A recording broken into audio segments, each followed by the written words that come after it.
M C L ഇഞ്ചുറിയെ പറ്റി discuss ചെയ്യുന്ന സമയത്ത് ആരും അധികം ഡിസ്കസ് ചെയ്യാത്തൊരു കാര്യമാണ് എം സി എൽ ലിഗമെൻ്റിൻ്റെ രണ്ട് പ്രധാന ഭാഗങ്ങളെ പറ്റിയിട്ട്. ഒന്നാമത്തേത് സൂപ്പർഫിഷ്യൽ എം സി എല്ലും രണ്ടാമത്തേത് ഡീപ്പ് എം സി എല്ലുമാണ്. ഇതിൽ സൂപ്പർഫിഷ്യൽ എം സി എല്ലിന് മീഡിയൽ മെനിസ്കസിൻ്റെ പോസ്റ്റീരിയർ പോർഷനിലേക്ക് ഒരു കണക്ഷൻ ഉണ്ട്.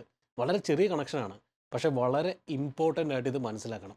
കാരണം എന്താണെന്ന് വെച്ച് കഴിഞ്ഞാൽ മീഡിയൽ മെനിസ്കസിൽ ഇഞ്ചുറി ഉണ്ടെങ്കിൽ ഇത് ഇൻഡയറക്ട്ലി ഇത് എം സി എല്ലിനെ ബാധിക്കും. അതുപോലെ തന്നെ എം സി എല്ലിന് ഇഞ്ചുറി ഉണ്ടെങ്കിലും ഇത് ഇൻഡയറക്ട്ലി മീഡിയൽ മെനിസ്കസിനെയും ബാധിക്കും. ഇത് മനസ്സിലാകാതെ ഇവിടെ മെനിസ്കസിന് റീഹാബ് ചെയ്യുന്ന സമയത്ത് ആവശ്യമില്ലാണ്ട് മീഡിയൽ സൈഡിലേക്ക് സ്ട്രെയിൻ വരുന്ന രീതിയിലോ അല്ലെങ്കിൽ റൊട്ടേഷൻ, നമ്മൾ സാധാരണ പറയുന്നതാണ് റൊട്ടേഷൻ എക്സസൈസ്, സ്റ്റെബിലിറ്റി എക്സസൈസ് ഒക്കെ ചെയ്യുന്ന സമയത്ത് ഇത് മനസ്സിലാക്കാതെ ചെയ്തു കഴിഞ്ഞാൽ അവിടെ ഓവർ സ്ട്രെയിൻ വരും. അത് മെനിസ്കസിനും ആവാം അല്ലെങ്കിൽ എം സി എല്ലിനും ആവാം.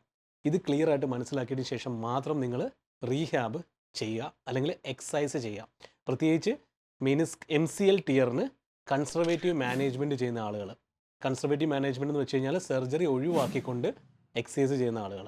അപ്പോൾ ഇത് മനസ്സിലാക്കേണ്ടതെന്ന് വെച്ച് കഴിഞ്ഞാൽ മീഡിയൽ മെനിസ്കസിലേക്ക് ഇവിടെ സ്ട്രെയിൻ വരാൻ ചാൻസ് ഉണ്ട്. അതുകൊണ്ട് മീഡിയൽ മെനിസ്കസിലേക്ക് ലോഡ് കൊടുക്കുന്ന രീതിയിലുള്ള എക്സസൈസും ഒഴിവാക്കണം. രണ്ട് രീതിയിലുള്ള ഓഫ് ലോഡിങ് ആവശ്യമാണ്. എം സി എല്ലിലേക്കുള്ള ഓഫ് ലോഡിങ്ങും ആവശ്യമാണ്, മീഡിയൽ മെനിസ്കസിലേക്കുള്ള ഓഫ് ലോഡിങ്ങും ആവശ്യമാണ്. ഇത് മനസ്സിലാക്കാതെ എക്സസൈസ് ചെയ്ത് കഴിഞ്ഞാൽ എക്സസൈസ് ചെയ്യുന്ന സമയത്തൊന്നും നിങ്ങൾക്ക് പ്രത്യേകിച്ച് ഇതിന് മാറ്റങ്ങളൊന്നും അറിയില്ല. നിങ്ങൾ എക്സസൈസ് ചെയ്ത് പോകും, പക്ഷേ പ്രശ്നങ്ങൾ കംപ്ലീറ്റ് ആയിട്ട് പൂർണ്ണമായിട്ട് വിട്ടുമാറാതെ നിലനിൽക്കും.